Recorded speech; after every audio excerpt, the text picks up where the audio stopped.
Do you know India is the world's largest democracy and has the world's longest constitution? The Constitution of India is the base for its democracy. India, a union of states, is a sovereign, socialist, secular, democratic republic with a parliamentary system of government. Apart from India, the United States of America, United Kingdom, France and Germany are some of the countries that have democratic governments. So, what exactly is democracy?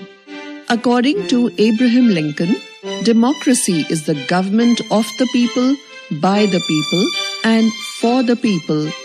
In simple terms, it is a form of government where people are governed by the representatives elected by them. Let us now look at the essential features of democratic government. In a democracy, the decision-making power lies with the elected leaders. Let us consider the example of Pakistan under the rule of army, its official General Musharraf. He was not an elected representative, but still he had all the powers to take final decisions concerned with the government. Can we call it as democratic? No, we cannot. In a democratic nation, the decision-making power lies in the hands of representatives elected by the people. A democracy holds free and fair elections. Let us consider an example of electoral process of our neighboring country, China. In China, the government elections are regularly conducted every 5 years for electing the country's parliament. The parliament is known as National People's Congress. In 2002-03 elections, only the Communist Party and its allied parties contested the elections. As a result, the government is always formed by the Communist Party. Can we consider this election process as democratic? Obviously not.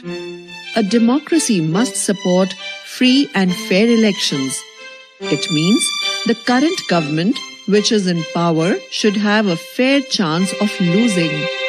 In a democracy, the rule is one person, one vote, one value. If we consider an example of Saudi Arabia, until 2015, women did not possess the right to vote. This system cannot be considered as democracy. Political equality is the fundamental principle of democracy. In a democracy, there exists a policy of one vote for each adult citizen with one value. In a democracy, there is rule of law and respect for rights. A democratic government cannot act or run the government as it wishes. It has to function on the basis of certain basic rules. Before making any major policy decisions, it must go through a series of consultations. It has to act under the complete surveillance of the Constitution and the law. In a democratic government, every citizen has certain fundamental rights. Thus, a democratic form of government functions within limits of constitutional law and citizens' rights. Let us now understand why we need democracy. A democratic government is the most accountable form of government. In a democracy, the quality of decision-making is much better than any other form of government.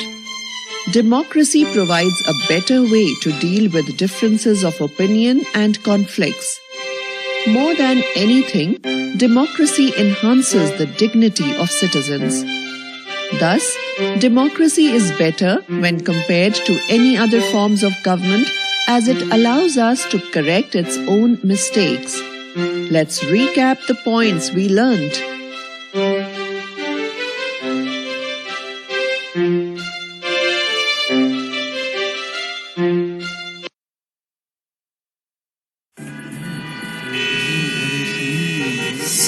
I really don't see why we are called the world's biggest democracy. Must be because of the population. because this so-called democracy only offers us power cuts, pollution, and of course, these endless traffic jams. Samir, you seem to have forgotten your basics. Let me remind you, democracy is the rule of people. I really don't see why we are called the world's biggest democracy. Must be because of the population. Because this so-called democracy only offers us power cuts, pollution, and of course, these endless traffic jams. Samir, you seem to have forgotten your basics. Let me remind you, democracy is the rule of people. You can't blame democracy if the people thoughtlessly park their vehicles on main roads and inconvenience others. I'm surprised, Dad. What makes you such a fervent proponent of democracy? Do I have to remind you of democracy's demerits? To name a few: instability, rule of majority, delays, and corruption. Of course, I'm aware of these problems in our democratic setup. However, can you name any system that's perfect? What you call instability, I would term as the scope for change. In a democracy, if we choose an inefficient government, we don't have to let it go on for the sake of stability. We can vote the government out of office in the following election. Democracy allows us to correct our mistakes. This fear of instability makes our elected representatives behave responsibly. They place the needs and demands of the citizens above all else. Quick decision-making might give the impression of efficiency, but we can never be certain of the wisdom of such decisions.